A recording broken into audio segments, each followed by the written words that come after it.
প্রিয় শিক্ষার্থী বন্ধুরা, তোমাদের সকলকে স্বাগত জানাই। আশা করি সকলে খুব ভালো আছো।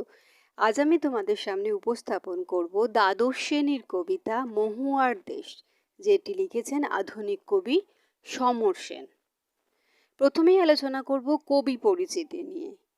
আধুনিক বাংলা কবিতায় নগর জীবনের, বিশেষত মধ্যবিত্ত সমাজের চেতনার ক্লান্তি, নৈরাশ্য আর অবক্ষয়ের নিপুণ রূপকার ছিলেন কবি সমর সেন। বাংলা সাহিত্যের প্রখ্যাত লেখক ও ইতিহাসবিদ দীনেশচন্দ্র সেনের পৌত্র সমর সেনের জন্ম 1916 খ্রিস্টাব্দের 10ই অক্টোবর কলকাতার বাগবাজারে। দেখো, পৌত্র শব্দটা বললাম, পৌত্র মানে হচ্ছে পুত্রের পুত্র, তার মানে নাতি। কবির পিতৃপরিচয়ের আদি নিবাস ছিল ঢাকার মানিকগঞ্জে। বাংলা কবিতার জগতে সমর সেন একটি নতুন অধ্যায়ের সূচনা করেন। বিষয় নির্বাচন এবং রচনারীতির বিশিষ্টতায় স্বল্পকালের মধ্যেই তিনি জনপ্রিয়তা অর্জন করেছিলেন। রোমান্টিকতা বর্জিত তীক্ষ্ণ ভাষার ব্যবহার করে কবিতাগুলিকে তিনি স্বতন্ত্র করে তুলেছিলেন। 1933 খ্রিস্টাব্দে শ্রীহর্ষ পত্রিকায় সমর সেনের প্রথম কবিতা প্রকাশিত হয়। এরপর সঞ্জয় ভট্টাচার্যের পূর্বাশা এবং বুদ্ধদেব বসুর কবিতা পত্রিকাতেও তার কবিতা প্রকাশ পায়। এই কবিতা পত্রিকাতেই সমর সেনের কবিতা পড়ে উচ্ছ্বসিত হয়ে কবিগুরু রবীন্দ্রনাথ ঠাকুর লিখেছিলেন, সাহিত্যের লেখা ট্যাক্সই হবে বলেই বোধ হচ্ছে। এখানে ট্যাক্সই অর্থে মানে দীর্ঘস্থায়ী হবে, একথা আমাদের কবিগুরু বলেছিলেন। 1937 খ্রিস্টাব্দে প্রকাশিত হয় সমর সেনের প্রথম কাব্যগ্রন্থ কয়েকটি কবিতা। 1940-এ প্রকাশিত হয় তার দ্বিতীয় কাব্যগ্রন্থ গ্রহণ। এর পরের বছরই প্রকাশিত হয় তার তৃতীয় কাব্যগ্রন্থ নানা কথা। এরপরে তিন পুরুষ, খোলা চিঠি ইত্যাদি কবিতার বই প্রকাশ পাওয়ার পরে 1944 খ্রিস্টাব্দ থেকেই কবিতা লেখার প্রতি তাঁর আগ্রহ ক্রমশই কমে যায়। অধ্যাপনার চাকরি ছেড়ে তিনি সাংবাদিকতাকে পেশা হিসেবে গ্রহণ করেছিলেন। অল ইন্ডিয়া রেডিও, দ্য স্টেটসম্যানের সম্পাদনার কাজে যোগ দিয়েছিলেন তিনি। এরপর 1957 খ্রিস্টাব্দে অনুবাদকের চাকরি নিয়ে তিনি চলে যান মস্কোয়। 4 বছর পরে ফিরে এসে যোগ দেন হিন্দুস্তান স্ট্যান্ডার্ড পত্রিকায়। এরপরে প্রথমে নাও ও পরে ফ্রন্টিয়ার পত্রিকায় তিনি সম্পাদকের দায়িত্ব গ্রহণ করেন। ফ্রন্টিয়ারের সম্পাদক থাকাকালীনই 1987 খ্রিস্টাব্দের 23শে আগস্ট তিনি প্রয়াত হন। গোষ্ঠী এবং দলীয় রাজনীতির বাইরে জাগ্রত মুক্ত কণ্ঠ, প্রতিবাদী, স্বাধীন বিবেকের আর এক নাম হলো সমর সেন। এবার আলোচনা করব এই কবিতার উৎস নিয়ে। মহুয়ার দেশ কবিতাটি সমর সেনের কয়েকটি কবিতা কাব্যগ্রন্থ থেকে নেওয়া হয়েছে। 1937 খ্রিস্টাব্দে মাত্র 21 বছর বয়সে কবি এই কবিতাটি লিখেছিলেন। এইবার আমরা চলে আসব মূল কবিতায়। দেখো, মহুয়ার দেশ, সমর সেন। মাঝে মাঝে সন্ধ্যার জলস্রোতে অলস সূর্যোদয় এঁকে গলিত সোনার মতো উজ্জ্বল আলোর স্তম্ভ, আর আগুন লাগে জলের অন্ধকারে ধূসর ফেনায়। সেই উজ্জ্বল স্তব্ধতায় ধোঁয়ার বঙ্কিম নিঃশ্বাস ঘুরে ফিরে ঘরে আসে শীতের দুঃস্বপ্নের মতো। দেখো, কবি সমর সেন তার মহুয়ার দেশ কবিতায় অলস সূর্য সন্ধ্যার জলস্রোতে এঁকে দেয় গলিত সোনার মতো উজ্জ্বল আলোর স্তম্ভ। মানে সন্ধ্যার অস্তগামী সূর্য কবির কল্পনায় হয়েছে অলস সূর্য, যেন দিনের অবসান সূর্যের আলস্যকেই নিশ্চিত করেছে।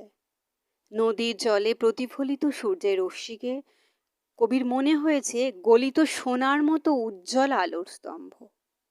সূর্যের এই আলো যেন জলের অন্ধকারে ধূসর ফেনায় আগুন লাগিয়ে দেয়, আর এইভাবে নাগরিক জীবনের ধূলিধূসর পরিবেশেও অস্তগামী সূর্য তৈরি করে সৌন্দর্যের এক মায়াময় আবেশ। একদিকে দেখো বিদায়, মানে সূর্যের বিদায় মুহূর্তের অন্ধকারের আগমন স্তব্ধতা ডেকে আনে, অন্যদিকে তার রক্তিম আভা সৃষ্টি করে এক মায়াময় উজ্জ্বলতার। কিন্তু সেই মায়াময়তার আবেশ যেন ছিন্ন হয়ে যায় নাগরিক পরিবেশের প্রতিকূলতায়। শীতের দুঃস্বপ্নের মতো সেখানে ঘুরে ফিরে আসে ধোঁয়ার বঙ্কিম নিঃশ্বাস। নগর জীবনের বিষাক্ত পরিবেশে খণ্ডিত হয় সৌন্দর্যের বাতাবরণ। শহর জীবনের সৌন্দর্যের আস্বাদন দীর্ঘস্থায়ী হয় না। দূষণক্লান্ত শহরে তাই শীতের দুঃস্বপ্নের মতো ঘুরে ফিরে আসে ধোঁয়ার বঙ্কিম নিঃশ্বাস। আর এই সূত্র ধরেই কবির মন পৌঁছে যায় অনেক অনেক দূরের মেঘমদির মহুয়ার দেশে। পরের অংশটুকু দেখো, অনেক অনেক দূরে আছে মেঘমদির মহুয়ার দেশ, সমস্ত ক্ষণ সেখানে পথের দুধারে ছায়া ফেলে দেবদারুর দীর্ঘ রহস্য, আর দূর সমুদ্রের দীর্ঘশ্বাস রাতের নির্জন নিঃসঙ্গতাকে আলোড়িত করে। আমার ক্লান্তির ওপরে ঝরুক মহুয়ার ফুল, নামুক মহুয়ার গন্ধ। নাগরিক জীবনে ক্লান্ত কবি মহুয়ার দেশের স্বপ্নে বিভোর। মানে প্রকৃতির শ্যামলিমা যেন নাগরিক জীবনের ধূসরতায় পূর্ণ হয়ে গেছে। কবি এই দম বন্ধ করা পরিবেশে থাকতে চান না, তার মন যেতে চায় মেঘমদির মহুয়ার দেশে। কিন্তু সেই মহুয়ার দেশ অনেক দূরে, অনেক অনেক দূরে। এই মহুয়ার দেশ তার নাগরিক জীবনের কোলাহল মুখর কর্কশ জীবনে এক ঝলক মুক্তির আনন্দ বার্তা বয়ে আনে। মাঝে মাঝে সন্ধ্যার জলস্রোতে অলস সূর্য যখন গলিত সোনার মতো উজ্জ্বল সোনার স্তম্ভ এঁকে দেয়, তখন তার চেতনায় উজ্জ্বল হয়ে ওঠে সেই মহুয়ার দেশ, যেখানে আছে জীবনের অবাধ মুক্তির মতো আনন্দ উচ্ছলতা। মহুয়ার দেশের প্রকৃতির মধ্যে নতুন করে কবি বাঁচতে চেয়েছেন। কবির জীবনে শিকড় মাটিতে নামানো আর আশা একদিন না একদিন রাত্রির নির্জনতা আলোকিত হয়ে উঠবে, মহুয়ার গন্ধে ভরে উঠবে চারিদিক। মানে কবি চাইছেন যে শহরের এই যে নগ্ন শহর আর শহরের জটিল স্বার্থপর মানুষদের কাছ থেকে পালিয়ে গিয়ে মেঘমদির মহুয়ার দেশে সহজ সরল সাধারণ মানুষদের সুখ দুঃখের শরিক হতে এবং সেখানকার অপার অনাবিল অরণ্য সৌন্দর্যে নিজেকে নির্মল এবং পবিত্র করতে। রোমান্টিক কবির স্বপ্ন কখনো এক জায়গায় স্থির হয়ে থাকতে পারে না। কলুষপঙ্কিল নগর জীবনের হাতছানিহীন একটা গ্রাম্য সমাজ খুঁজে পেতে চেয়েছেন কবি। তিনি সাঁওতাল পরগনার প্রকৃতি এবং মানুষের সঙ্গে মিলেমিশে একাকার হয়ে যেতে চেয়েছেন। সেই মেঘমদির মহুয়ার দেশে সারাক্ষণ ছায়াপথের দুধারে খেলা করে, সারাক্ষণ ছায়া পথের দুধারে খেলা করে। শহরের হাঁপ ধরা অন্ধকার জগতে মানসিক শান্তি অবরুদ্ধ হয়েছিল, আর মহুয়ার দেশে কবির সেই মানসিক শান্তি হৃদয় কারাগার থেকে মুক্তি পেয়ে দেবদারুর দীর্ঘ রহস্যের সঙ্গে খেলা করে বেড়ায়। দূর থেকে এগিয়ে আসে সমুদ্রের গান। শহরে রাত্রের নির্জনতা নেই, সেখানে রাত্রি কবির ভাষায় পথের উপরে রোলারের মুখর দুঃস্বপ্ন। কিন্তু মেঘমদির মহুয়ার দেশে রাত্রি হলো নিশ্চিন্তে ঘুমোবার লীলাভূমি। শহর জীবনের ক্লান্তি বলতে কবি বলতে চেয়েছেন তার ক্লান্ত শরীর মহুয়া ফুলে ভরে যাক, হৃদয়ে ভরে থাকুক, বা হৃদয় ভরে থাকুক মহুয়ার গন্ধে।